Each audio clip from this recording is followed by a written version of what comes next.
Cette femme, Claire, elle m'appelle, elle demande de lui ouvrir. Je lui ouvre. Ta complice? Non, pas du tout, je l'avais jamais vue, je vous jure. Toi, c'est comment? Madi. Madi. Si à la fin de cette nuit, t'as pas retrouvé cette fille et ce qu'elle m'a pris, tu finiras soit mort, soit en prison. Donc, tu vas m'aider, Madi?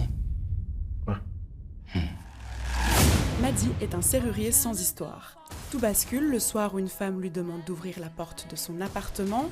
Il se retrouve alors malgré lui complice d'une affaire de grand banditisme. La nuit se traîne a été tournée à Bruxelles, notamment à la place Poulart. C'est ici que nous rencontrons son réalisateur, Michiel Blanchard.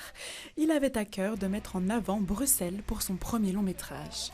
Pour moi, c'était important que le film se passe dans la ville dans laquelle j'habite depuis 10 ans maintenant. Et c'était un vrai plaisir aussi de cinéphile et de cinéaste de se dire en fait, je vais m'autoriser à filmer Bruxelles à travers le prisme du cinéma, utiliser les codes du cinéma de genre, du cinéma d'action, du thriller, des films que j'aime et refantasmer un peu la ville. Une ville qui est dépeinte de manière assez sombre, loin des clichés de la Grand Place et du mannequin piece des touristes. Je voulais pas du tout faire un portrait carte postale de la ville. Le sujet du film et les émotions qui sont traversées dans le film, je pense, sont tout à fait universelles et peuvent parler à tout le monde. Et du coup, la ville devient vraiment un personnage presque imaginé pour le film qui pourrait être n'importe quelle ville. Mais par contre, je voulais que les Bruxellois, eux, reconnaissent vraiment leur quartier et l'ADN de Bruxelles, quoi. Course-poursuite dans le métro ou dans les ascenseurs des Marolles, Bruxelles devient pendant 1h30 le cœur de scènes d'action hollywoodiennes. Pour le tournage, il a fallu s'organiser. La capitale n'est pas vraiment habituée à accueillir ce genre de production. C'était des autorisations très spécifiques.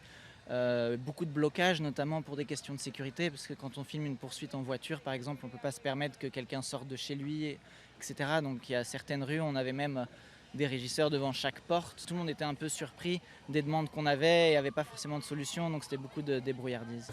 Le long métrage a reçu le prix du public au festival Nouvelle Vague de Biarritz. Il est à découvrir dès demain dans les salles obscures.